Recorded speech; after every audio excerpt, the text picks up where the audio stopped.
Espelho, espelho meu. Que mulher sou eu? Sabe o que é o espelho, gente? Segundo o dicionário, o espelho é uma lâmina de vidro ou cristal, geralmente prateada na parte posterior. Utilizará como refletor da luz ou para observação de imagens. Tudo o que revela ou reproduz. Isso é um espelho. É tão interessante que hoje nós mulheres somos tão conectadas ao espelho. Numa casa falta tudo, não falta o... Quando você chega num ambiente, num banheiro, por exemplo, não tem espelho, você logo já reclama, mas não tem um espelho. E é tão interessante que, embora seja uma ferramenta que a gente sempre sinta falta, solicite, a gente é tão dura com a gente no espelho. Nós somos tão críticas. Nós aqui contamos para os homens o que é celulite. Eles não sabiam. Eles pensavam que era covinha. Mas a gente faz questão de falar, nossa, que celulite, olha isso. Ainda perto ainda para ele ver. Não. A gente olha no espelho, raramente você vê uma mulher que olha no espelho e fala assim, nossa, hoje eu estou bonita. Não, normalmente não. Eu estou bonita, mas, tem sempre um mas. Né? Nossa, como é que eu estou ficando velha. Aí tem aquela conversa, né? Ainda bem que a gente vai envelhecendo e a vista vai ficando ruim, proporcionalmente.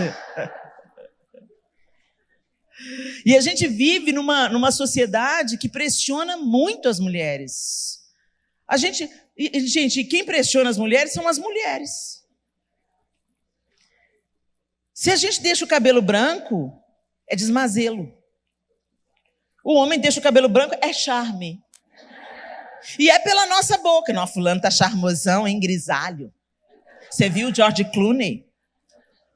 O Brad Pitt tá todo com as rugas, tudo lá. Ele é lindo. Agora, se eu deixo a minha ruga, fulana tá velha. Acabada. Se uma mulher resolve deixar o cabelo branco, ela é malhada pelas outras mulheres. Não, mas tá igual uma bruxa. A gente é assim que é. Quando a Glória Pires, aquela atriz, resolveu deixar o cabelo branco na pandemia, eu não sigo a Glória Pires. Aí eu fui no salão de beleza e falei com a cabeleireira assim, ô Maristana, eu acho que eu vou deixar meu cabelo branco. Pelo amor de Deus, Helena, não faz uma coisa dessa, por que não? Vai te envelhecer. Eu falei assim, gente, eu já passei dos 50, eu tenho direito de envelhecer. Meu marido não liga se eu deixar o cabelo branco. Não, você não vai fazer uma coisa dessa, não. Vou te mostrar um negócio. E ela me veio com a Glória Pires e os comentários. A Glória Pires está linda, grisalha, está linda. Aí está lá os comentários. Que horrível, que velha. Como se velha fosse um xingamento. Velho é um estado de graça, só envelhece quem está vivo. Isso é um privilégio. Hein? Mas a gente vai comprando essas ideias. A gente vai comprando essas ideias que colocam pressão em cima da nossa imagem e nós somos muito críticas com a gente mesmo. Por um lado, a gente é tão crítica com a nossa aparência. Por outro lado, somos tão condescendentes com as nossas falhas de caráter. Na mesma proporção, gente. Todo mundo é ruim, menos você.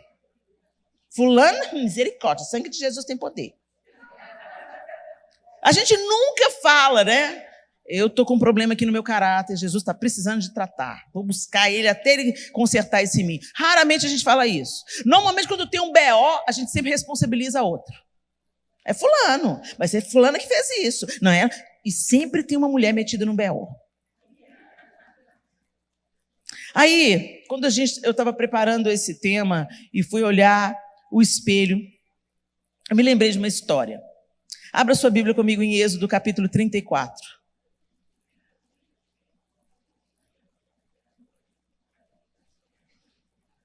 Êxodo, capítulo 34. E nós vamos ler a partir do verso 17, eu acho, peraí. 27. Êxodo 34, a partir do verso 27. O Senhor está dando uma série de instruções a Moisés. Ele estava no Monte Sinai, recebendo as instruções de Deus. E a partir do verso 27, eu vou usar a NVT, a nova versão transformadora. Ela pode estar um pouquinho diferente da sua tradução, mas eu indico essa tradução para a gente. Ela tem uma linguagem bem acessível, vai facilitar a sua leitura bíblica, ok? A nova versão transformadora que eu estou usando agora. A partir do verso 27, Êxodo 34, o Senhor também disse a Moisés: escreva todas essas palavras, pois elas representam os termos da aliança que eu faço com você e com Israel. Moisés permaneceu no monte com o Senhor 40 dias e 40 noites. Durante todo esse tempo, não comeu pão, nem bebeu água. E escreveu os termos da aliança, os 10 mandamentos, nas tábuas de pedra. Quando Moisés desceu do monte Sinai, carregando as 2 tábuas da aliança, não percebeu que seu rosto brilhava, pois ele havia falado com o Senhor. Quando Arão e os israelitas viram o brilho do rosto de Moisés, tiveram medo de se aproximar dele. Moisés, porém, chamou Arão e os líderes da comunidade que se aproximaram, e Moisés falou com eles. Em seguida, todo o povo se aproximou e Moisés lhes transmitiu todas as instruções que o Senhor lhe tinha dado no Monte Sinai. Quando Moisés terminou de falar com eles, cobriu o rosto com um véu. No entanto, sempre que entrava na tenda da reunião para falar com o Senhor, tirava o véu até sair. Depois, transmitia ao povo as instruções que o Senhor lhe dava, e os israelitas viam o brilho de seu rosto. Então Moisés cobria novamente o rosto com o véu, até voltar para falar com o Senhor. Muito bem. Moisés estava na presença de Deus, e o rosto de Moisés brilhava. Quando o povo viu o rosto de Moisés brilhando, temeu. A glória de Deus estava estampada na face de Moisés. Mas agora vai comigo lá para 2 Coríntios 3. 2 Coríntios 3. A partir do verso 13. Aqui é o apóstolo Paulo falando aos Coríntios. 2 Coríntios 3, 13. Não somos como Moisés, que cobria o rosto com um véu para que os israelitas não vissem a glória, embora ela já estivesse se desvanecendo. Mas a mente do povo estava endurecida, e até hoje, toda vez que a antiga aliança é lida, o mesmo véu lhes cobre a mente, e este véu só pode ser removido em Cristo. Até hoje, quando eles leem os escritos de Moisés, seu coração está coberto por esse véu. Contudo, sempre que alguém se volta para o Senhor, o véu é removido, pois o Senhor é o Espírito, e onde está o Espírito do Senhor, ali há liberdade. Portanto, todos nós, dos quais o véu foi removido, podemos ver e refletir a glória do Senhor. E o Senhor, que é o Espírito, nos transforma gradativamente à sua imagem gloriosa, deixando-nos cada vez mais parecidos com Ele. Paulo está denunciando alguma coisa aqui e mostrando para nós que, apesar de Moisés ser um homem de Deus, um profeta, segundo o próprio Senhor, o homem mais manso da terra. É tão lindo quando a gente vê a trajetória de Moisés, né? O homem mais manso da terra matou um egípcio e enterrou na areia. E o que tinha entre o homem com o sangue nos olhos para fazer justiça, para libertar o povo na força do seu braço, e o homem que com mansidão e obediência ao Senhor, inseguro na sua fala, foi usado por Deus para tirar o povo do Egito. O que teve um no episódio outro? 40 anos de deserto. 40 anos servindo o seu sogro Jetro. 40 anos longe do glamour do palácio de Faraó. Deus sabe como é que chega a gente no lugar, gente.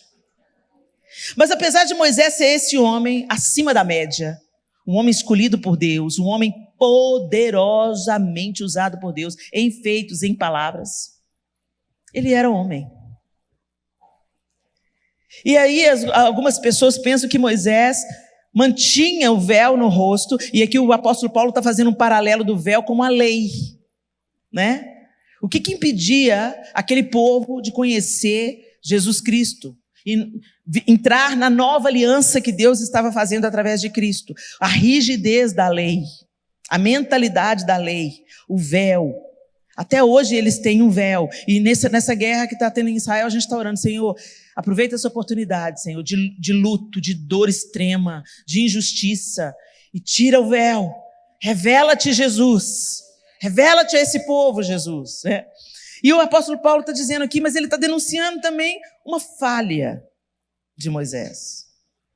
Moisés não encobriu o rosto porque o povo tinha medo. Por quê? Porque quando ele começava a falar, o povo se achegou.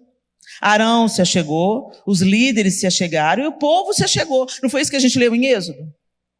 Então, no primeiro momento, eles temeram. Mas depois, ele chamou, eles se achegaram, ele comunicou o que o Senhor estava dizendo e depois ele cobriu o rosto novamente. Por quê? Porque o povo tinha medo? Não. Então, por que ele cobriu? E o apóstolo Paulo fala aqui: porque a glória ia se desvanecendo. Quando ele estava na presença de Deus, exposto à presença de Deus, a glória de Deus fazia o rosto dele brilhar. Mas quando ele saía da presença de Deus, ele voltava a ser só o Moisés, sem o brilho de Deus sobre ele. Mas o apóstolo Paulo está dizendo para nós aqui em Coríntios: o que aconteceu com você, tablet? Porque você voltou para esse lugar. Meu tablet está com vida própria. Portanto, todos nós, o verso 18, dos quais o véu foi removido, nós entendemos que Cristo é o Messias. Então o véu foi removido. Nós entendemos que nós não somos salvos pela obediência da lei, porque nós somos incompetentes para cumprir a lei. Por mais esforço que a gente faz, por mais certinho que a gente queira andar, por mais que a gente queira obedecer os mandamentos, uma hora ou outra a gente... Não é? Então não dá para confiar em nós mesmos, nós não somos confiáveis. Querendo fazer o bem, a gente não consegue. Até o apóstolo Paulo, ele mesmo diz: o bem que eu quero fazer não faço, o mal que eu não quero fazer é esse que eu faço. A gente tropeça na nossa humanidade todo o tempo, mas isso não é desculpa.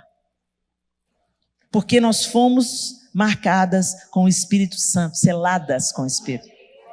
E uma vez que fomos seladas pelo Espírito Santo, esse Espírito Santo nos empodera e forma Jesus em nós. Cristo em vós, a esperança da glória. Olha o que ele está dizendo aqui: todas nós aqui, dos quais o véu foi removido.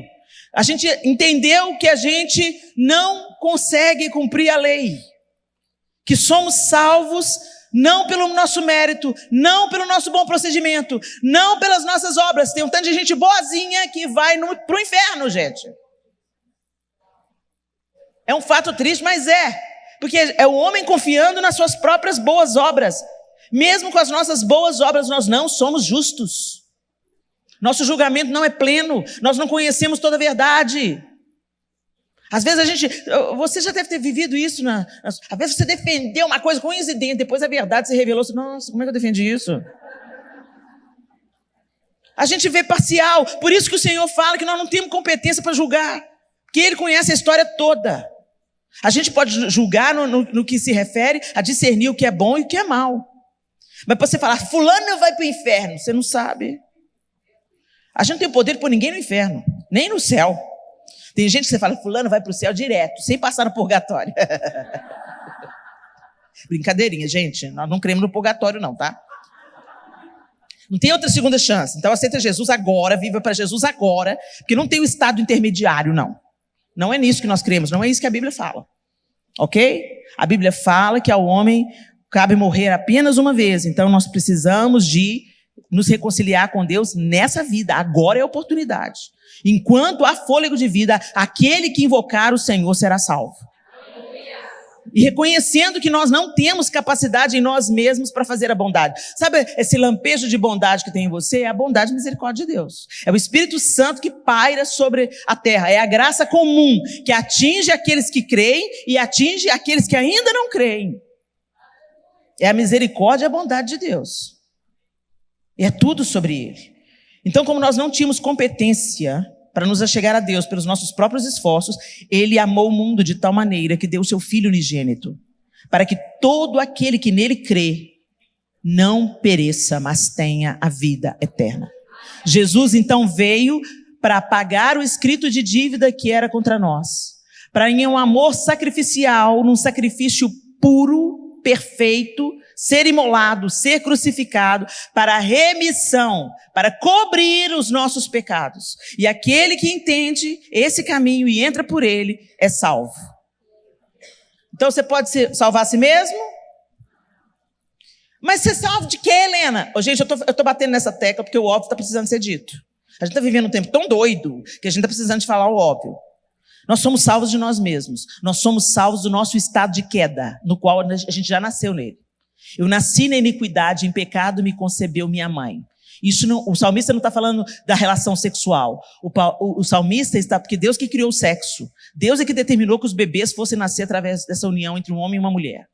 O sexo não é pecaminoso quando ele é desfrutado na proteção do casamento debaixo da bênção de Deus. Ele é sublime e ele é elevado. O diabo pegou o sexo, deturpou e fez essa porcariada toda que está fazendo com ele. Mas quem inventou o sexo foi Deus. Então, quando eu nasci na iniquidade, em pecado me concebeu minha mãe, é porque nós nascemos herdando o pecado original.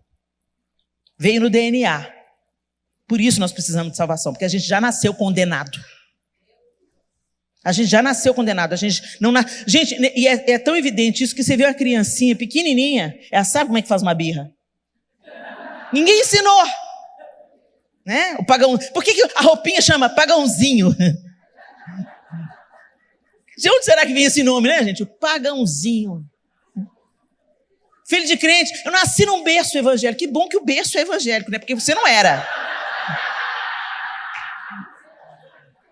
O fato do berço ser evangélico não garante a sua salvação, minha linda. Nós precisamos de uma salvação individual. Nós precisamos de um novo nascimento. Deus não tem neto. Tem filhos e filhas. Então nós precisamos de nascer de novo. Se você não tem convicção do dia que você encontrou com Jesus, mas eu nasci num lar evangélico. O lar é evangélico, o berço é evangélico. O que está faltando para você ser? Você frequentar uma igreja, gente, você ser evangélica, não significa que você nasceu de novo, que você é cristã redimida. Eu andei na igreja há muito tempo sem nascer de novo. Trabalhando para Deus, sem nascer de novo. Que é fácil a gente se adaptar ao grupo social chamado igreja. A igreja é gostoso, gente. Tem um povo legal, um povo sorridente, um povo agradável. A maioria, né? Tem as carnes de pescoço. Faz parte. A igreja é o lugar de você exercitar perdão, misericórdia, andar a segunda milha, dar a túnica da minha capa, né? Se decepcionar e cair a ficha e entender que você também é decepcionante, né? Então, tudo igual, tudo gente. Mas a igreja não faz a gente crente. Você pode entrar com uma bicicleta na garagem a vida inteira, ela não vai virar um automóvel. Você pode frequentar a igreja sua vida inteira e estar longe de Deus. Você vem, você gosta do culto, ai, que música boa, você chora, se comove, sua emoção fica mexidona, mas você sai, continua vivendo a sua vida. É igual ir no show do Roberto Carlos. Você chora, fica comovida, se chorei ou se sorri. Lembra da sua mocidade? Ai, chora. Tem um tanto de mulher que chora, agarra as rosas do Roberto. Emocionante. Não muda nada a vida que segue. Sai lá fora, só lembrança, só boa memória. O Senhor não chamou a gente para a gente frequentar uma igreja. O Senhor chamou a gente para ser igreja. E a igreja é igreja em todo lugar. Então, onde você vai? Na universidade, na escola, dentro de casa, sobretudo. Se você é crente dentro de casa, você é crente em qualquer lugar. Se você é cheio do Espírito dentro da sua casa, você é cheio do Espírito. Porque a gente usa máscara social. Na igreja se adota todos os costumes. Todos nós temos esse poder de perceber o código de ética do grupo e se adequar. Você percebe que quando você vem com aquela roupa sensual, todo mundo te olha assim, irmã, misericórdia. Aí você começa a sentir um desconforto, aí você não vem. Mas quando vai no shopping, usa a roupa. Teve novo nascimento? Não. Tem santificação? Não. É só para inglês ver. É só para os irmãos não te encher a paciência. É só para diaconisa não te olhar de cara feia. Jogar aquelas indiretas, né? Irmã, Deus é justo, mas a sua calça, né? A gente mesmo faz a obra da... Como é que chama? Tem um homem aqui. Como é que é a obra por fora do carro? Funilaria? Como é que é, não? Lataria? Quando mexe na lataria, como é que chama? É funilaria? Pois é, a gente faz a funilaria. Os homens não estão sabendo, não, gente. A gente faz a obra de funilaria. A gente mexe na lataria, né? Tudo bonitinho. Às vezes o motor tá podre. O motor tá podre, mas a tinta tá brilhando. E o Senhor quer nos arrancar desse lugar, gente. O Senhor quer nos arrancar desse lugar de sustentar uma aparência de espiritualidade sem ser. Então, quem a gente é no espelho? No espelho espiritual. Porque no espelho natural, a gente consegue enxergar os nossos defeitos. E às vezes a gente até exagera neles. Você consegue só ver o defeito, não consegue ver as virtudes. Você se apega às suas imperfeições físicas, como se esse corpo fosse eterno. Gente, meu corpo glorificado vai bombar. Vai ser lindo. Então eu não preciso, eu tenho que cuidar desse aqui, porque hoje ele é o veículo que o meu espírito precisa. Para se locomover, para falar para vocês. Eu não estou falando aqui para vocês espiritualmente. Eu estou falando com vocês usando a minha voz desse corpo aqui. A minha mente, meu cérebro desse corpo aqui. Então eu tenho que cuidar desse corpo aqui. Que ele, inclusive, foi comprado pelo sangue de Jesus. Tem alguma importância o corpo, gente. Para Deus. Por que Miguel, segundo o livro de Hebreus, por que a carta aos Hebreus, o autor de Hebreus, por que ele disse que Moisés, o corpo de Moisés foi demandado entre Satanás e Miguel, o arcanjo Miguel? Porque o corpo tem alguma utilidade. Jesus, o corpo dele foi glorificado, tanto é que para alguns a aparência dele estava diferente, mas era o mesmo corpo, porque ele chegou para Tomé e falou, põe a mão aqui nas minhas feridas. Põe a mão aqui do meu lado. Era o mesmo corpo, mas já era um corpo em um estado diferente. O que ficou mais diferente ainda quando ele apareceu para João no Apocalipse. Porque o João, que reclinava no peito de Jesus, próximo, carinhoso, mestre, quando viu Jesus, caiu como morto. Jesus em toda a sua glória. Por quê? Porque João estava nesse material aqui. Mas quando Jesus se manifesta a ele, e ele começa a descrever os seus cabelos salvos como a lã, a voz como o som de muitas águas, os seus olhos como chamas de fogo. Gente, que visão, hein? Na coxa gravado, Rei dos reis e Senhor dos senhores, os pés como bronze reluzente. Imagina Jesus, João, caiu como morto. Esse material aqui não aguenta não, por isso que a gente vai receber um corpo glorificado. Mas enquanto a gente não recebe o corpo glorificado, a gente tem que cuidar desse. Cuidar da boa saúde, cuidar do exercício, cuidar da mente, fazer musculação, porque é a musculação que mantém o cérebro funcionando até o fim. Gente, nada de moleza, sai preguiça. Comer melhor, manter-nos úteis para a glória de Deus. Mas proporcionalmente a visão, a clareza que a gente tem quando a gente olha no espelho natural, você conhece tudo aquilo no seu rosto, no seu corpo, que você gostaria que fosse diferente, né? Mas você conhece tudo na sua alma, na sua personalidade, no seu caráter, que você gostaria que fosse diferente.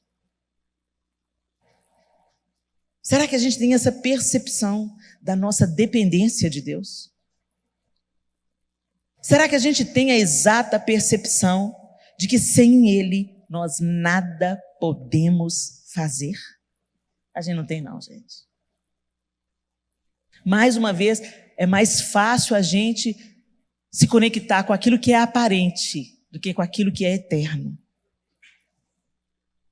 Do que com aquilo que não é aparente. Com a essência, aquilo que está dentro. E o apóstolo Paulo está dizendo aqui, o véu foi retirado, foi removido, e nós podemos ver e refletir a glória do Senhor. E o Senhor, que é o Espírito que habita em nós. Você já pensou, gente, que o Espírito que habita em você é o Espírito de Deus? A gente tem ideia disso não, gente?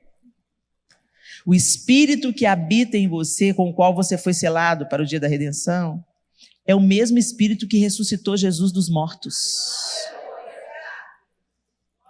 Meu Deus. Então você acha que ele não tem poder para mudar o seu caráter? Ele nos foi outorgado para nos ensinar todas as coisas. Para começar, você sabe por que você crê em Jesus Cristo? Por que você crê em Jesus Cristo? O Espírito te convenceu. Você pensa que você aprendeu pelo seu intelecto superior? Não, gente, porque tem um tanto de gente que tem um intelecto superior e está fazendo tanta besteira. Você conhece alguém que você fala assim, gente, fulano é tão inteligente, como é que ele fez aquilo? Como é que ele fala isso? Como é que ele defende isso? Gente inteligente, gente capaz, acadêmicos. E aí a gente entende o que a Bíblia diz, que a sabedoria do mundo, sem Deus, é loucura. Que Deus escondeu as coisas grandes dos sábios e revelou aos pequenos. O nosso conhecimento, sem ser respaldado pela sabedoria que vem do alto, é nada. Ela nos envaidece, nos ensoberbece e nos cega, porque Deus resiste ao soberbo. Então, quanto mais... Aí, por isso que você vê um tanto de gente que é teologicamente capacitado. Sabe tudo da teologia. Mas não está nem um pouquinho parecido com Jesus. Aí você pensa, como é que pode, gente? Um crânio desse. Sabe a Bíblia de capa a capa. Cita as Escrituras na ponta da língua. Mas não tem um pingo de piedade na vida dele. Não tem um pingo de misericórdia na vida dele. Não tem um pingo de bondade na vida dele. Ele ataca os outros, ele desnuda os outros, ele zomba da incapacidade dos outros. De que valeu todo esse conhecimento? A gente tem que estudar a Bíblia mesmo, a gente tem que estudar teologia sim. Mas colocar tudo que a gente sabe a serviço do Rei. E não para nos sentirmos superiores aos outros, porque não somos. Se alguém se glorie, que se glorie na cruz de Cristo. Ela é a nossa esperança. E é isso que vai contar. Porque quando, gente, a gente morre, vai todo mundo para a mesma caixa. É igual o jogo de xadrez. A rainha e o peão, vai tudo para a mesma caixa, quando acaba o jogo. E vai ser assim com a gente. Então, por que a gente tem que nos ensoberbecer? Mas o apóstolo Paulo, ele diz aqui nesse texto, que o Senhor nos transforma, ele está usando o termo aqui na NVT, gradativamente. E é o que você conhece como de fé em fé, de glória em glória. É paulatinamente. É de caminhar com Jesus. E Ele vai fazendo a obra em você. E qual que é a obra em você? Transformar você à semelhança dEle. Fazer você ficar mais parecida com Jesus. É isso que é ser cristão. Cópias de Jesus. Pessoas que pensam como Jesus, que falam como Jesus, que agem como Jesus, que reagem como Jesus. E a gente pode fazer isso sozinho? Não, senão a gente volta para a lei. A gente volta para o esforço. E sim, demanda um certo esforço. Porque quando você vai vendo na primeira carta de Pedro, ele vai falando, acrescenta à sua fé a excelência moral. E a excelência moral, a perseverança. E a perseverança... E no final de tudo ele fala, empenha-te, esforça-te.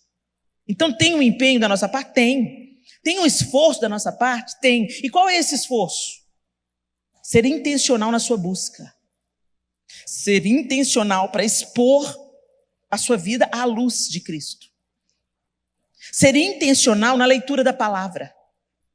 Não para dar o check na sua religião, mas buscando conhecer o caráter do Deus a quem você diz que serve e ama.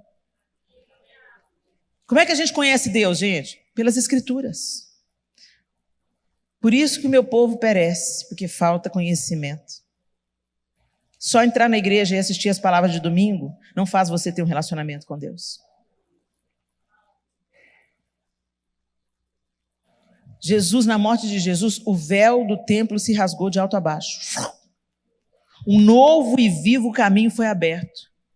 Você não precisa mais de sangue de bode, de cordeiro, de vaca para ser purificado do seu pecado, porque o sangue de Jesus cumpriu esse lugar, cumpriu esse propósito. Você não precisa mais de um sumo sacerdote te representar, porque Jesus foi o sumo sacerdote e nos representou diante do Pai.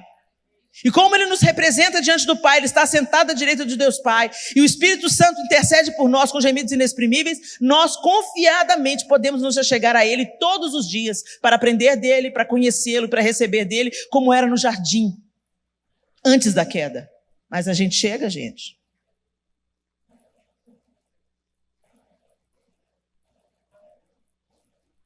Você tem 5 anos Quem é que tem 5 anos de crente?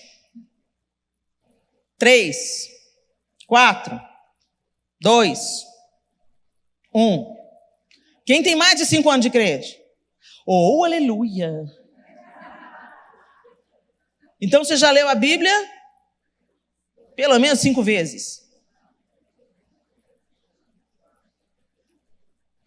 Entendeu?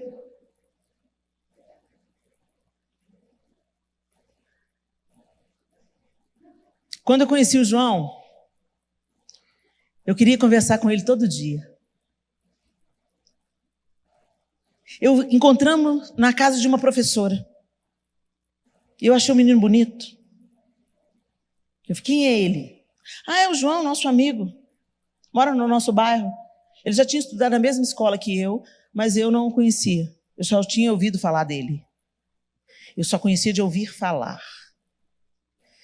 Mas eu gostei da estampa. E eu falei assim, quero conhecer mais. Mas a gente não morava no mesmo bairro, não estudávamos mais na mesma escola, só tínhamos amigos em comum. Aí eu descobri que ele estava fazendo uma peça de teatro no colégio que eu estudava. O Pagador de Promessas. E ele fazia o padre.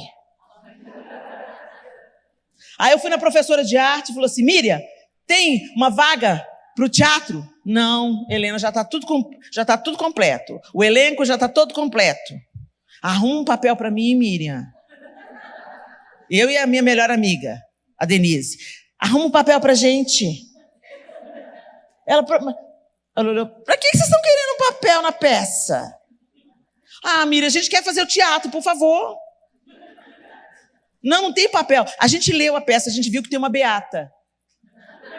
O papel da beata já tá completo. Pois é, Miriam, a gente podia transformar essa beata em 3, hein? Imagina, a gente falando junto, andando junto, ia dar uma cena legal. Ela riu, falou, tá bem, vamos fazer o teste. E eu entrei para a peça. Eu queria fazer a peça, gente. Eu estava criando uma oportunidade para eu conhecer o João. Eu queria conhecer.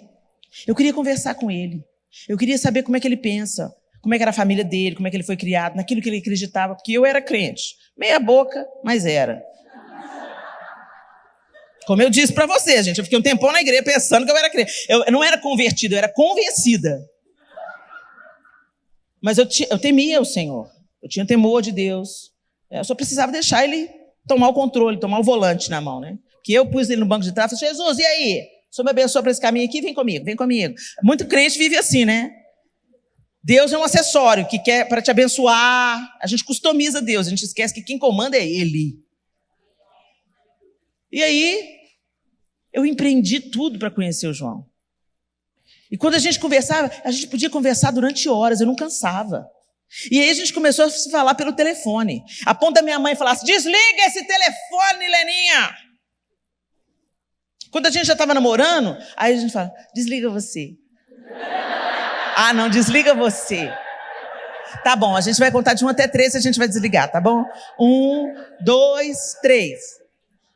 Ah, você não desligou!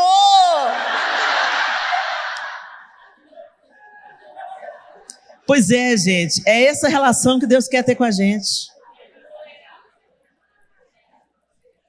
É essa relação que Deus quer ter com a gente. Quanto mais você conhece a Deus, mais você o ama. Quanto mais você conhece o caráter de Deus, mais você se encanta. Quanto mais você vê a revelação das Escrituras, a manifestação do seu amor, mais você se derrete. Quanto mais você vê que o Deus do Antigo Testamento é justo e executa juízo, mais reverência. Você entende que Ele é seu pai fofo, mas que Ele é Deus. Que Ele não é qualquer pessoa, que você não chega de qualquer jeito na presença dEle. Aí, véi! Sabe, tem gente que chama de intimidade, falta de reverência. Quem realmente vai conhecendo a Deus, quanto mais eu conheço a Deus, mais reverência eu sinto por Ele. E eu fico: Deus, como o Senhor pode me amar? Como o Senhor, sendo tão grande, tão perfeito, pode me amar? Então você entende isso? O poder das Escrituras? Por isso que quando você começa a ler, te dá um sono do inferno. Você maratona Netflix. Você vira a noite maratonando Friends.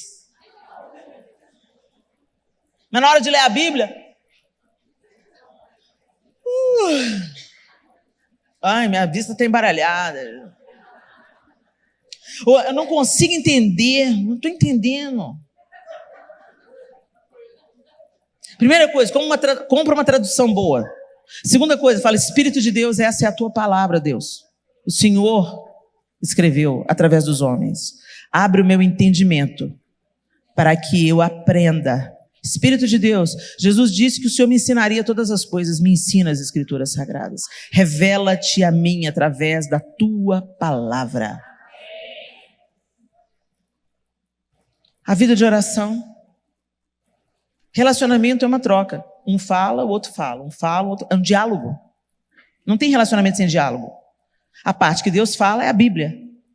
A parte que eu falo é a oração. E a gente ora, gente. Ó Senhor, obrigado por esse alimento que o Senhor tem dado o seu sustento para nós. Em nome de Jesus, amém. Ô fulano, pega o abacaxi para mim na geladeira. Depois fala assim, aí, a pimenta também, traz a colher. Aqui, a gente orou? É automático. Vai na rodinha do hamster. Ou então, Senhor, ó Deus, liberta, cura, transforma. Ó Senhor, guarda, Senhor, protege, Senhor, provê. Ó Senhor. Nada sobre. Pai nosso que estás no céu, santificado seja o teu nome, venha o teu reino, seja feita a tua vontade. A oração do Pai Nosso começa com Deus no foco. E termina com Deus no foco, pois teu é o reino, o poder e a glória para sempre. A nossa oração ela é totalmente autocentrada. Você ora por você, pelas suas necessidades, pela sua família, para Deus guardar os seus filhos, que os outros se lasquem. Aí uma amiga adoece, aí você tem a compaixão de orar por ela. Não, gente, a oração é uma forma da gente interagir com Deus. E quem vai mandando na oração é Ele. À medida que você vai interagindo com Deus, você vai conversando com Deus, Ele vai enchendo o seu coração daquilo que você deve gerar, daquilo que você deve orar, daquilo que você deve pedir. Quando você pensa que não, você está orando pela igreja perseguida, você está orando pelos missionários no campo, você está orando para que Deus mande provisão para a igreja. Gente, nós somos tão egoístas que até as nossas canções são egoístas. O período de louvor É o período de Deus ser exaltado. Não é para a gente cantar sobre a gente. Tem músicas lindas que são sobre a nossa experiência com Deus. Músicas lindas sobre aquilo que Ele faz em nós. Músicas lindas. Mas é para ser ministrado pela música lá no carro, lá no seu quarto. Você põe. Oh, Deus, isso mesmo. Traz a minha memória que dá esperança. Os compositores, graças a Deus, que eles também compõem canções lindas para nos lembrar que Deus nos ama, que Deus vai prover de novo. Né? É lindo. Mas na hora do culto congregacional, tua é a glória, teu é o poder, grandioso é o seu nome é santo, glória e honra e majestade pertencem a ti, domínio e poder pertencem a Jesus, é tudo sobre Ele. Mas até isso é distorcido. Metade do louvor é para Deus, metade do louvor é a gente falando sobre a gente mesmo. Tem hora para tudo. Você não vem de maiô para a igreja. E você não vai de terno para a praia. Tem hora para tudo. E o diabo está roubando o louvor congregacional. Na hora do louvor, gente, há um poder que é liberado na adoração coletiva. Quando se introniza Deus no culto, quando a gente não vem assistir o culto, a gente vem prestar culto. Você sai de casa pensando, eu vou me reunir com os outros santos do Senhor e eu vou adorar a Deus. Por isso que o púlpito dos coach está bombando.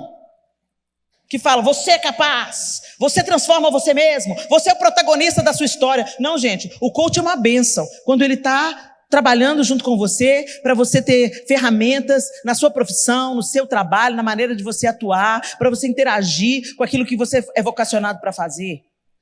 Mas não vem colocar o coach no lugar do Evangelho de Jesus Cristo, não. Porque isso é uma falácia. Você fica empoderado, mas isso não te mantém poderoso no dia mau. No dia mau você não fica de pé. No dia mau, aquele que foi no Evangelho segundo o coach, capítulo 5, vai fracassar e vai culpar Deus. Por que o Senhor não está fazendo o que eu quero? Por que a oração não é respondida?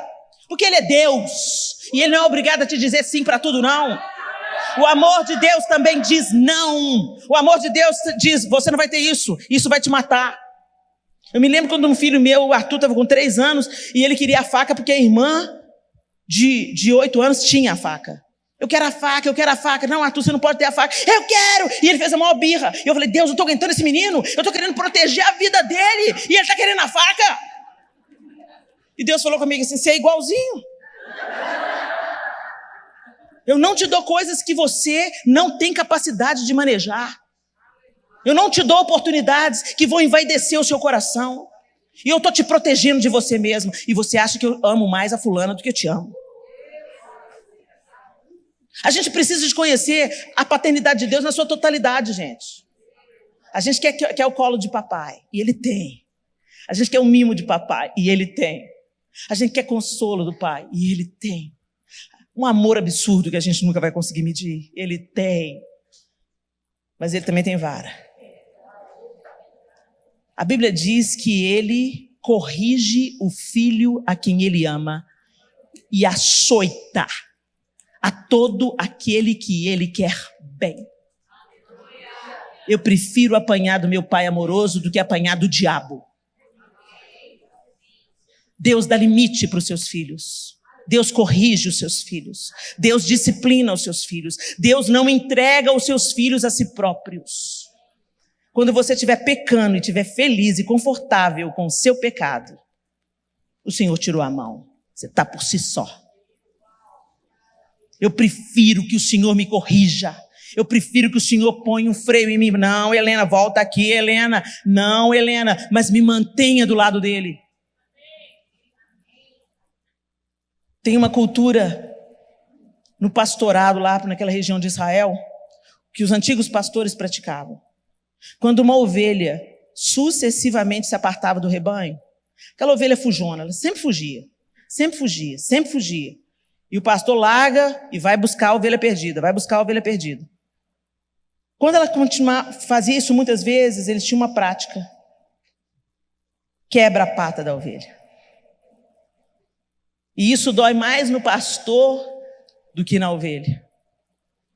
E ele vai ter que andar com ela no braço enquanto ela se recupera da pata quebrada.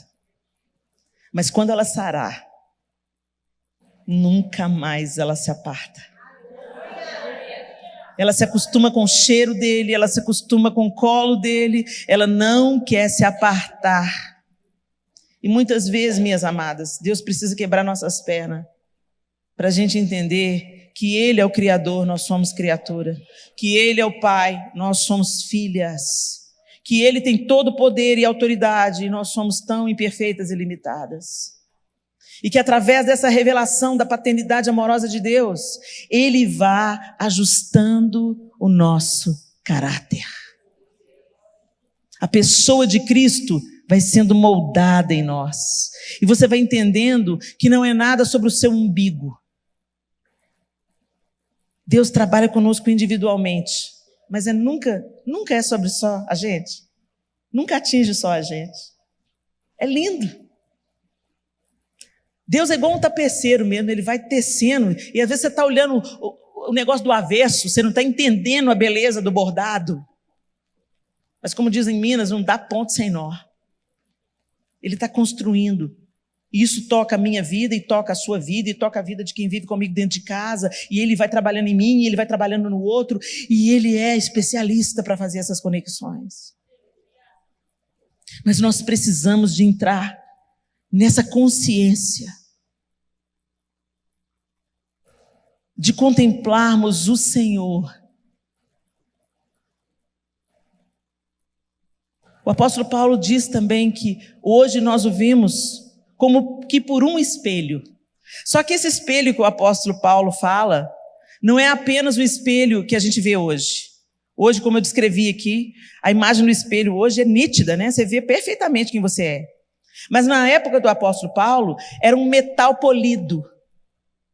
Então você via a imagem refletida no metal polido, mas não com essa clareza absoluta que hoje nós temos nos nossos espelhos, que foram exibidos aqui. Então ele fala, hoje nós vemos o Senhor como que através de um espelho, meio que embaçado.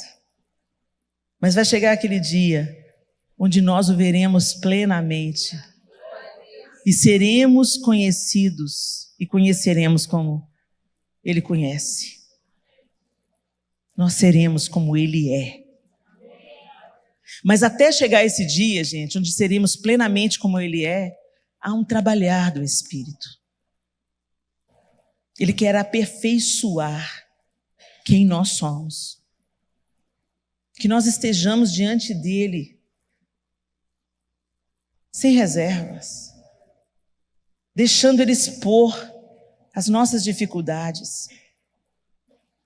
Porque muitos de nós, principalmente nós cristãos, a gente tem uma dificuldade de confessar as nossas faltas, de reconhecer as nossas fraquezas, de admitir que nós somos imperfeitos.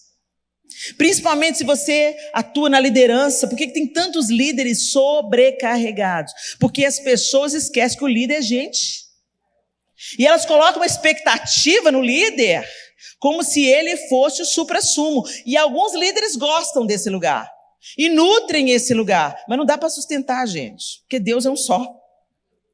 E Ele não divide a glória dele com ninguém. Então chega um momento que você não aguenta sustentar a sua imagem de inabalável, espiritual. Quando eu vejo uma pessoa espiritual demais, mostrando essa espiritualidade, eu desconfio. Como é que Jesus era espiritual, gente? Sentava na mesa com os pecadores. Andava junto com a galera. Entrou na casa do publicano. Uma mulher de fama duvidosa veio lavar o pé dele. Ele aceitou ela lavar o pé dele. O outro falou assim, se ele soubesse, se ele fosse realmente profeta, sabia que estava lavando o pé dele. Se soubesse, não deixava lavar o pé. A gente forma as imagens, né? Se ele realmente fosse profeta, ele é, não só o profeta, filho de Deus vivo. Mas ele tinha um comportamento tão não espiritual para os fariseus. Por que vocês não lavam a mão quando comem? Por que vocês não jejuam? Os fariseus. O espírito que nos comanda hoje.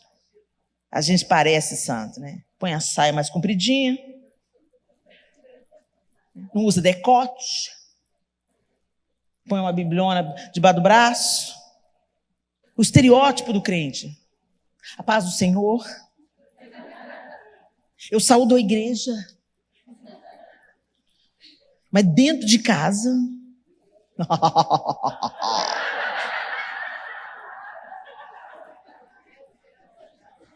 arranca o véu, né?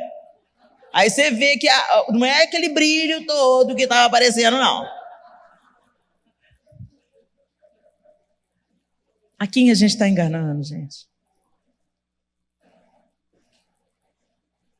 A quem a gente está enganando? A espiritualidade genuína, ela não força a barra. Ela flui. Como um rio, você não pode deter. Ela flui. As evidências. Quando eu me tornar uma pessoa espiritual de fato, não direi nada. Haverá evidências. É natural. Quando você vê como Jesus agia, como ele andava, onde ele frequentava, com quem ele sentava, ele não caberia nos modelos de muitos de nós. O pessoal vê um tatuado.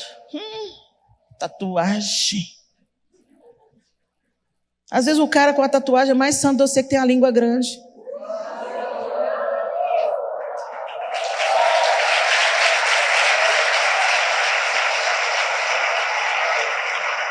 Mas a gente gosta da aparência. A gente gosta da aparência. Isso é do ser humano, nós gostamos do que parece. Mas o Senhor, nesse tempo que nós estamos vivendo, está nos convidando. Tira o véu, mostra que a luz desvanece. Se você não se expor à minha presença, a luz desvanece. Você e você mesmo não pode sustentar uma espiritualidade fake. Deixa Deus ser em você. Deixa o Espírito produzir o fruto da sua vida. E para isso, tudo que você tem que fazer é se expor. Senta na mesa com Jesus. Come da sua palavra. Rasga o coração diante dele. Tenha uma vida sincera diante de Deus. Para de querer parecer, seja. Os frutos vão brotar abundantes. Os frutos que você não pode produzir. Mas a gente produz fruto de plástico.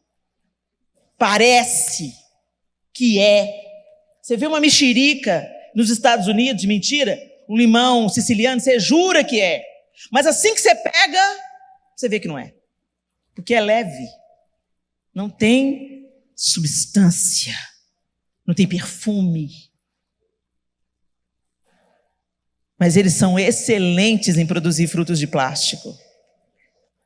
E a gente valoriza tanto o que é fake, que quando você vê uma menina muito bonita, você fala para ela assim, que boneca.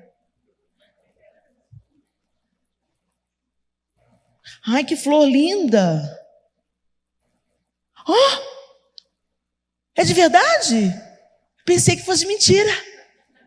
Parece que o que é falso tem mais valor daquilo que é verdadeiro.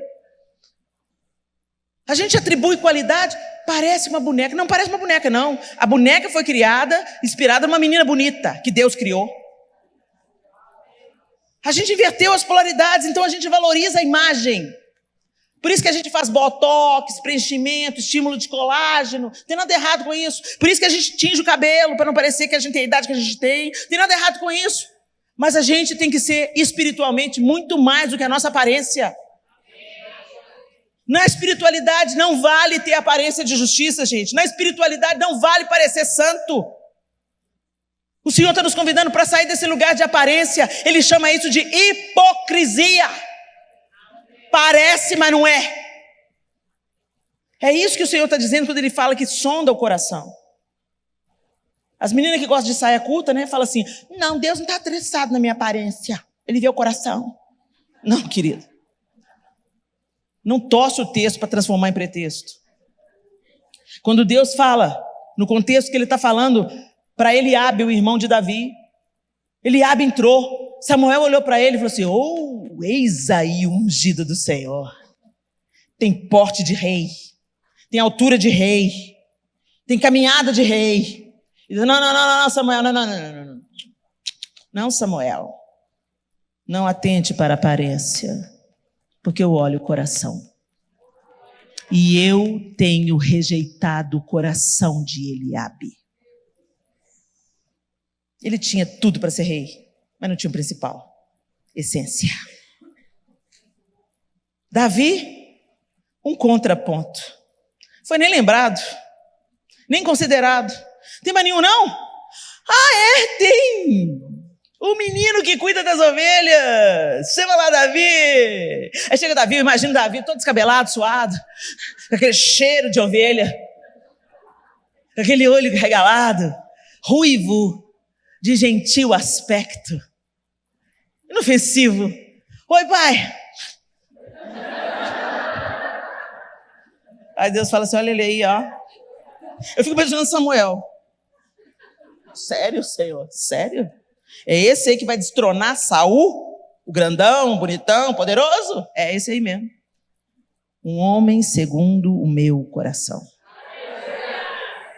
Imperfeito também. Pecador também. E Deus não passou pano para Davi. Deixou todos os erros dele bem expostos.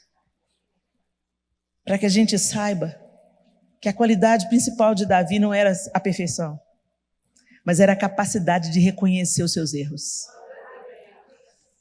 Quando Natan fala com ele, você é esse homem. Puxa vida, sou eu pequei. Eu pequei contra o Senhor e fiz o que é mal perante os seus olhos. Tão diferente de Saul. Não, mas eu obedeci o Senhor assim, ué. Não. Que balido de ovelhas é esse que eu estou ouvindo, Saul? Eu trouxe aí o melhor do gado, das ovelhas, para sacrificar ao Senhor, seu Deus. Um tinha a capacidade de reconhecer quem era, de expor a sua fragilidade, de se arrepender diante do Senhor. O outro falava, não foi bem assim. Honra-me na frente do povo, Samuel. Saul estava preocupado com a aparência. Moisés estava preocupado com a aparência. E o homem que foi chamado segundo o coração de Deus foi porque ele não pecava? Não. Davi pecou miseravelmente. Mas a diferença é que ele não escondia os seus erros, a sua lepra, a sua imundície. Fiz o que é mal perante os teus olhos. Cria em mim, ó Deus, um coração puro e renova em mim um espírito inabalável. Ele sabia que dependia de Deus, ele sabia que sem Deus ele não era nada. E ele admitia quando ele errava. E quando ele tentou esconder o seu pecado, um foi puxando o outro. E ele colheu as consequências até o último dia da sua vida. Deus está nos chamando, meninas, para um novo tempo. Um tempo de mandar real. De mergulhar na busca pelo Senhor. De ser intencional no crescimento desse relacionamento. Quando você quer se relacionar com alguém, você cria oportunidade, você chama para o café, você marca um almoço, você dedica tempo, você manda uma carta, você faz alguma coisa. Você deixa um bilhetinho, você quer se fazer presente, você quer desfrutar da mesa, quando aquela pessoa está perto, você cola nela. É isso que a gente tem que fazer com o Senhor. Para de justificar, sou humano, não consigo ser perfeito. Canta a música toda, porque a Bruna continuou. Ó Senhor, vem e me leva além. Ela pediu, me tira desse lugar da minha humanidade, Senhor, e me leva além. Me leva para uma espiritualidade profunda, verdadeira, resultado de uma intimidade, de uma busca, de uma sede, de uma fome que só o Senhor pode saciar. Em nome de Jesus, minha linda. Para de parecer. Para de pôr o véu quando vem para a igreja. A paz do Senhor, o sangue de Jesus tem poder.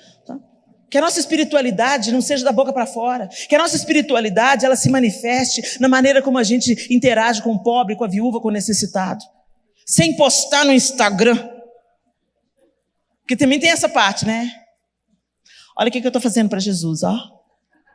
Gente, quando o Senhor quer revelar a sua luz, Ele faz isso. Ele vai usar outras pessoas para levantar o seu nome. Mas não seja você mesmo. Não seja a sua boca falando bem de você. Deixa que o Senhor te levante. Se Ele tiver propósito nisso. Para de contar vantagem. Para de querer parecer espiritual. Seja espiritual. Que se você for espiritual, se você estiver crescendo na sua intimidade com Jesus, não tem jeito, o seu rosto vai brilhar. Se você estiver exposta à presença dEle, o seu rosto vai brilhar. Era isso que acontecia com Moisés. Quando ele estava na presença do Senhor, o rosto dele brilhava. Pois é, Helena, mas o brilho desvanecia, então não saia da presença do Senhor. Viva na presença do Senhor, porque hoje você tem livre acesso. Hoje você chega até Ele pelo caminho Jesus Cristo. Hoje você pode orar a Deus em todo o tempo. Você pode falar com Ele no seu carro. Você pode falar com Ele no seu trabalho. Você pode ajoelhar no banheiro lá da escola onde você estuda. Você pode falar com Deus em qualquer lugar. Então nós somos indesculpáveis. Nós temos acesso à Bíblia.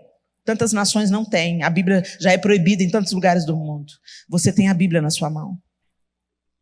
Para de deixar ela aberta no Salmo 91.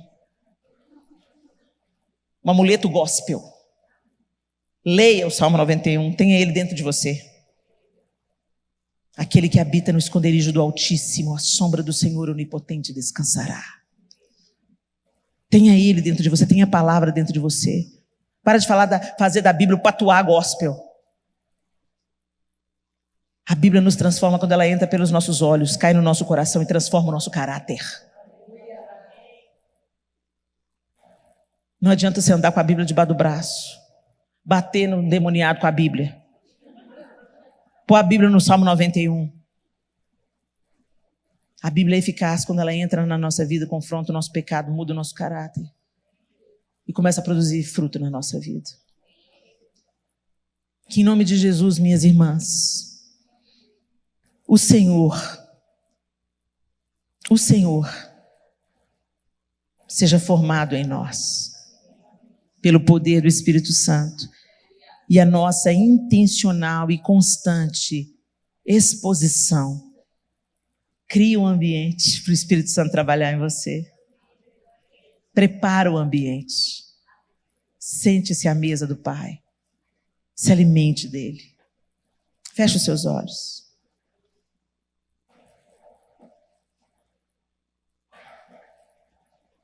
E eu quero que você seja honesta com você. É uma autoavaliação. Ninguém pode fazer isso por você porque só você se conhece.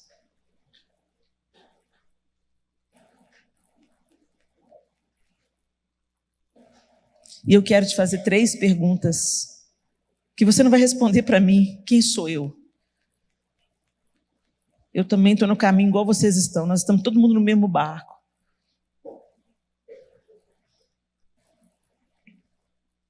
Mas eu quero que você seja honesta.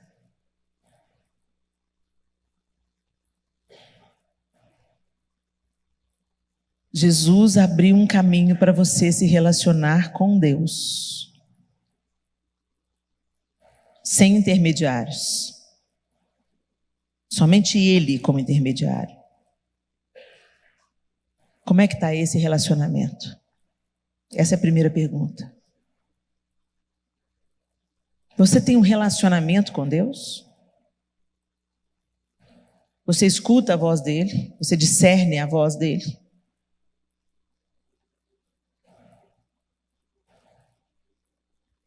Você percebe ele te ensinando,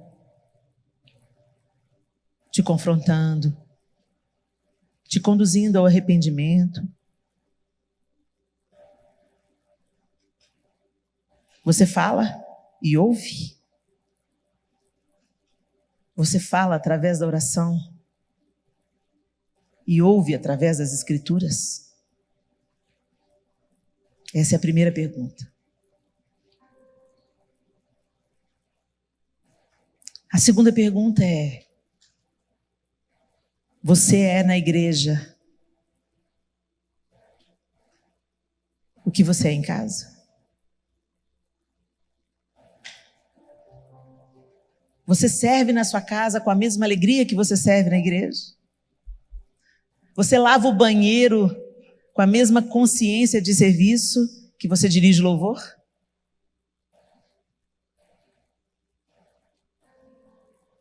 Você entende que cuidar da sua família também é um serviço ao Rei?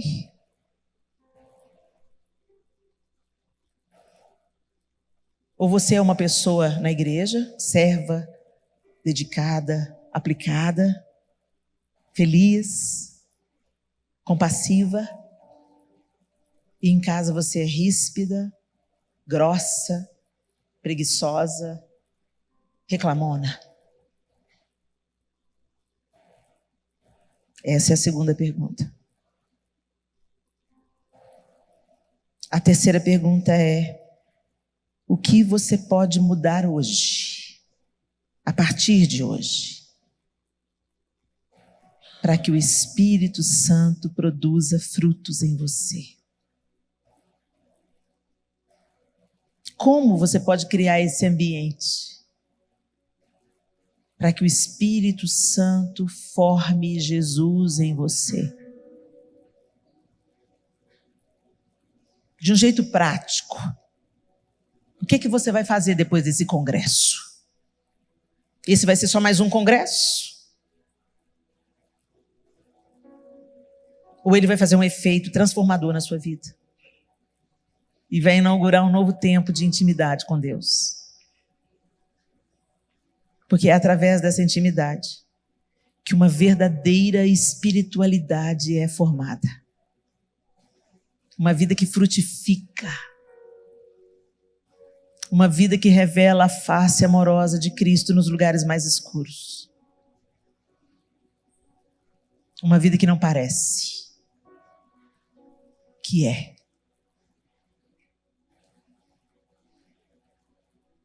Pensa um pouco aí, o que você vai fazer, que decisões você vai tomar. Que coisas você vai cortar da sua vida para abrir espaço para a agenda de Deus. Como é que você vai reorganizar as suas prioridades? Eis que estou à porta e bato. Quem abrir, eu entrarei. Cearei com ele e ele comigo. Cear é comer junto. E para comer junto, você precisa de parar e se assentar à mesa com ele. Pai nosso que estás no céu, nós estamos na tua presença, com o rosto desvendado, Senhor, sem véu, sem aparência, Senhor. O Senhor sabe quem nós somos. Do Senhor nós não podemos ocultar coisa nenhuma. O Senhor sabe das nossas imperfeições, debilidades, limites, mas elas não são desculpa. Nós queremos ser aperfeiçoadas. Nós queremos, Senhor, receber a força que vem do Senhor, a alegria que flui desse relacionamento íntimo com o Senhor. Nós queremos não ser apenas ouvintes, mas praticantes da Tua palavra. E nós queremos, Senhor, nos assentar à mesa com o Senhor e desfrutar da Tua companhia, aprender com o Teu caráter, com o Teu exemplo. Espírito de Deus, vem, Espírito Santo, e faz essa obra em cada uma de nós. Que Jesus seja forjado no nosso caráter, que Jesus seja encontrado nos nossos olhos, nas nossas reações, nas nossas palavras. Senhor, nós não podemos fazer nada sem o Senhor. Então produz em nós o Teu fruto, Senhor. Produz em nós, Espírito de Deus, o Teu fruto, que é amor, alegria, paz, longanimidade, benignidade, bondade, domínio próprio, mansidão. Queremos ser aperfeiçoadas, Deus. Como Davi nós oramos, Senhor.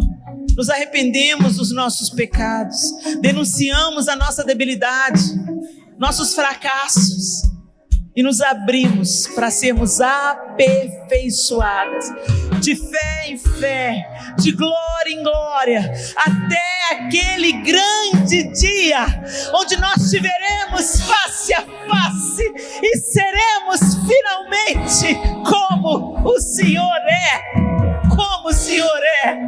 Mas até lá, Senhor, nós não queremos permanecer como estamos. Amanhã nós queremos ser melhores do que hoje. Depois de amanhã, mais aperfeiçoadas do que amanhã. E depois de amanhã, ainda mais parecidas com o Senhor.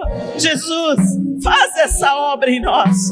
Nós nos abrimos, nós nos rendemos, nós nos entregamos e nós te chamamos. Vem, Senhor. Vem, Senhor, nos muda, nos cura, nos liberta, nos transforma, porque nós somos tuas filhas e queremos viver como teu filho primogênito, em nome de Jesus. Amém e amém. E Deus abençoe vocês, mulheres.